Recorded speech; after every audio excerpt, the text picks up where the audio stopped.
आज मी या सभागृहात जे बिल आलं त्या बिलावर बोलताना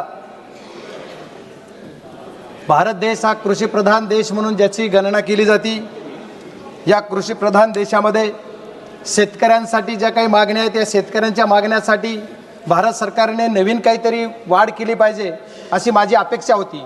पण आता माग करताना भारत सरकारने त्याच्या बाबतीत काही मागणी केलेली नाही।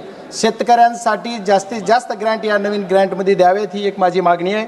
एवढंच नाही तर साहेब, माझ्या महाराष्ट्रामध्ये बीड जिल्ह्यामध्ये धाराशिव बीड संभाजीनगर या रेल्वे मार्गासाठी अतिरिक्त निधी दिला पाहिजे। बऱ्याच दिवसापासून मागच्या 2014ला मोदी सरकार आलं तेव्हापासून जुन्नर चोंडी आष्टी असा एक रेल्वे मार्ग आहे, त्याच्यासाठी सुद्धा नवीन पैसे दिले पाहिजेत, बजेटमध्ये तरतूद केली पाहिजे। बऱ्याच दिवसापासून मागील 14-15 वर्षापासून अहिल्यानगर बीड परळी रेल्वे हा पण एक मार्ग आहे, या मार्गासाठी बजेट देऊन सुद्धा काम वेळेत पूर्ण होत नाही। त्याला जर बजेट कमी पडत असेल तर ते जास्तीत जास्त दिलं पाहिजे। आणि अध्यक्ष महोदय, संबंध या सभागृहातील MP जे आहेत, मेंबर ऑफ पार्लमेंट, यांचा जो निधी आहे हा निधी अगदी कमी आहे साहेब। माझ्या महाराष्ट्रात जर बघितला तर MLAचा जो निधी आहे, जो फंड आहे, हा फंड 5 करोड रुपये, म्हणजे 6 माझ्या खाली, म्हणजे कमीत कमी 30 करोड।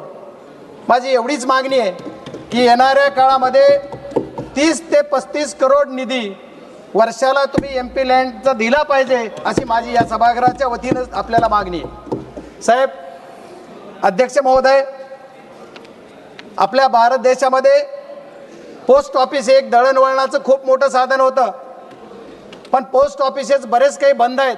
त्याला नवीन पोस्ट ऑफिसेस काही माझ्या बीड जिल्ह्यामधील माझ्या कार्यक्षेत्रामध्ये झाले पाहिजेत अशी माझी मागणी आहे। आपल्याकडे मोबाईलचं युग आले, मोबाईलच्या युगामध्ये आपण मोबाईलवर आता पूर्ण जग चाललंय। या सर्व गोष्टी करत असताना माझ्या निर्वाचन क्षेत्रामध्ये आणखी बऱ्याच भागामध्ये मोबाईल टावर्स नाहीत। महाराष्ट्रामधील बऱ्याच भागामध्ये हिल एरियामध्ये मोबाईल टावर नाहीत, त्याच्यामुळे मोबाईल टावरसाठी सुद्धा अतिरिक्त ग्रँट देऊन मोबाईल टावर झाले पाहिजे, ही माझी मागणी आपल्याला आपल्या माध्यमातून सरकारकडे आहे।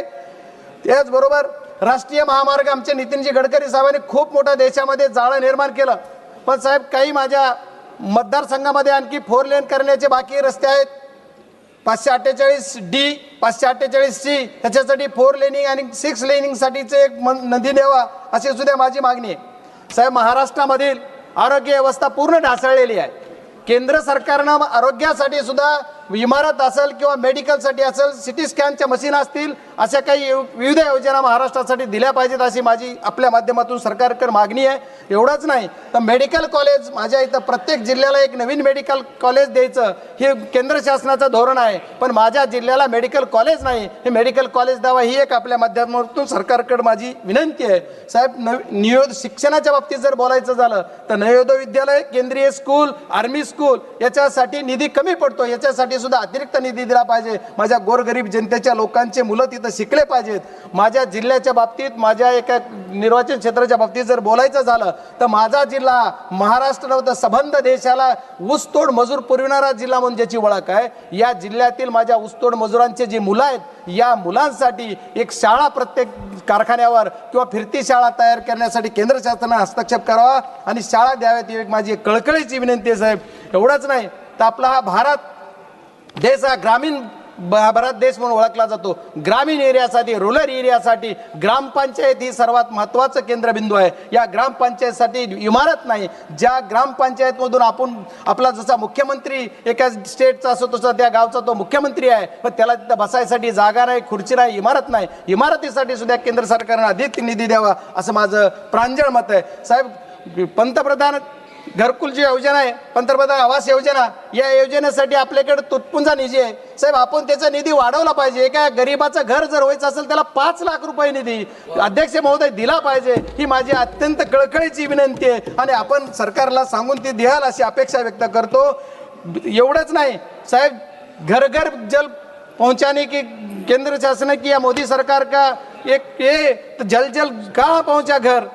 अभी जल जीवन मिशनचं 3, 13, 9, 12 वाजले, जल जीवन मिशन बंद पडले, त्याला पैसे नाही साहेब। पैसे लवकर द्या. अध्यक्ष महोदय, आपण आपल्या माध्यमातून सरकारला सूचना कराल की त्याला जल जीवन मिशन या योजनेला पैसे द्याल. एवढंच नाही तर MREGS सारखी एक प्रचंड मोठी योजना आहे जी की गोरगरीब जनतेसाठी, महाराष्ट्रातल्या, माझ्या देशातल्या गोरगरीब मजुरांना मजुरी मिळते. ह्या MRE योजनेसाठी आमच्या महाराष्ट्रामध्ये MREGS बंद केले साहेब. त्याला केंद्राचा 100% पैसा असताना सुद्धा पैसा दुसरीकडे वळवला जातो आणि त्याच्यावर खर्च होत नाही. त्याच्यामुळे अध्यक्ष महोदय, माझी विनंती आहे आपल्याला की हा निधी जास्तीत जास्त त्याच्यावर खर्च झाला पाहिजे, माझ्या गोरगरीब जनतेच्या हाताला काम मिळालं पाहिजे. एवढंच नाही साहेब, आदिवासी ट्रबल आहेत, जे की दलित आहेत, यांच्या सर्वांसाठी वसतिगृह, केंद्र सरकारचे काहीतरी वसतिगृहासाठी निधी दिला पाहिजे आणि केंद्र सरकारच्या माध्यमातून वसतिगृह झाले पाहिजेत. आणि शेवटची अल्पसंख्याकांसाठी एक माझी डिमांड आहे की अल्पसंख्याक मुलं असतील, मुली असतील, मुस्लिम समाज असेल, त्यांच्या शाळा कमी आहेत,